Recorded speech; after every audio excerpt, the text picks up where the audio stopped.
अस्सलाम वालेकुम friends, welcome to my channel. उम्मीद है आप सब ठीक ठाक खैरियत से होंगे। तो आज हम फिर से हाजिर हैं एक नया दिन एक नए एपिसोड के साथ।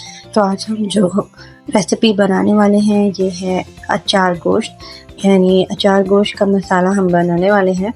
ये बहुत ही ट्रेडिशनल और बड़ी ज़बरदस्त रेसिपी है जो कि आप घर पर तैयार कर सकते हैं। इसके लिए जिन चीज़ों का इस्तेमाल मैं कर रही हूँ उसमें शामिल है तकरीबन 1.25 पाव गोश्त। ये तकरीबन मैंने आधा किलो के करीब गोश्त लिया है जिसको मैंने डिवाइड कर लिया था। इसमें हड्डी का गोश्त भी शामिल है। इसके अलावा हम इसमें लेंगे 3 दरमियाने साइज़ के प्याज बारीक कटे हुए, 4 टमाटर बारीक कटे हुए, हाफ टेबल स्पून लहसुन अदरक का पेस्ट। इसके अलावा हम इसके अंदर जो मसाला जात शामिल कर रहे हैं उनमें बहुत ही कम मसाले हैं, जिनमें साबुत मसाले में बादिया खताई के 2 फूल, दालचीनी का 1 दाना, हाफ टी स्पून गरम मसाला, हाफ टी स्पून सौंफ का पाउडर, 1 टीस्पून सुरख मिर्च पाउडर, हाफ टी स्पून हल्दी। ये मसाला जो मैंने शामिल किया है ये शामिल है तमाम साबुत मसालों का हाफ टी स्पून, यानी उनको पीसा हुआ है। इसके अलावा हम इसमें नमक, ज़ीरा और अजवाइन का इस्तेमाल करेंगे। एक कुकर में हाफ प्याली कुकिंग ऑयल का आप इस्तेमाल कर सकते हैं। देसी घी अगर आपके पास अवेलेबल है तो आप देसी घी का भी इस्तेमाल कर सकते हैं।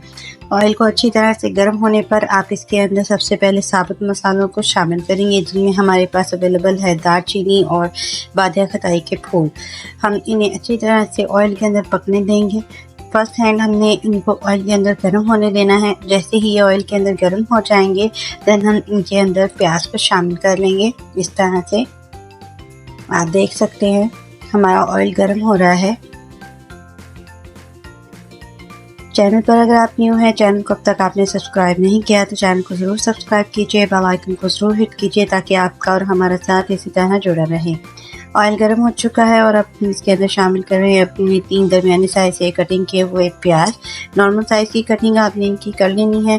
इन्हें हल्का सा आपने फ्राई करना है क्योंकि हमने इसे प्रेशर देना है, इस वजह से हम इसे हल्का हल्का फ्राई कर लेंगे ताकि अच्छी तरह से इसके जो कच्चापन है वो दूर हो सके और ईजीली ये गल भी सके।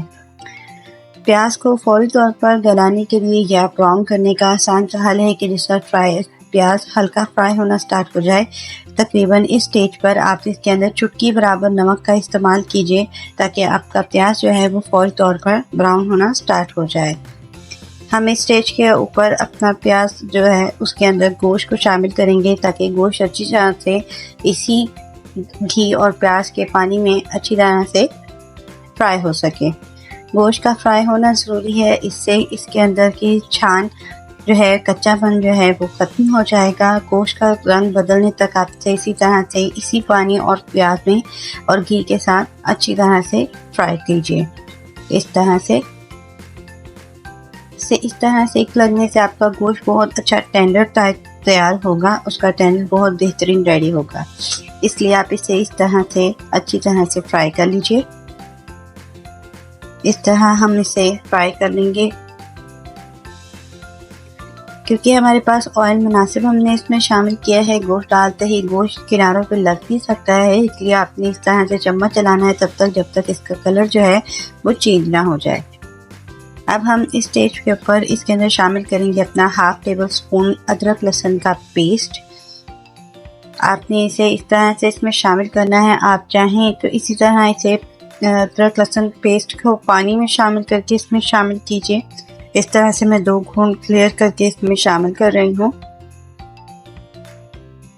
आप देखिएगा जब आप इस स्टेज पर इसमें अदरक लहसुन का पेस्ट शामिल करेंगे तो आपको बहुत बेहतरीन खुशबू और जायका जो है इसका महसूस होगा और बहुत अच्छे अरोमा जो है वो आपको इसमें फील होगा। अब हम इसके अंदर शामिल कर रहे हैं अपनी तमाम मसाला जात, जिसमें से हम सुरख मिर्च हल्दी पाउडर जो है वो शामिल नहीं करेंगे। पहले सिर्फ हमें गोश्त को गलाना है, जिसमें हम ज़ीरा, अजवाइन, गरम मसाला और पिसा हुआ सौंफ का पाउडर जो है वो शामिल करने के बाद इसमें हम शामिल करेंगे अपने बारीक कटे हुए 4 टमाटर। अगर आपके पास दही घर पर अवेलेबल है तो आप दही का भी इस्तेमाल कर सकते हैं, लेकिन उस सूरत में आप टमाटर सिर्फ 3 इस्तेमाल करेंगे और दही का हाफ प्याली इस्तेमाल की जाएगी।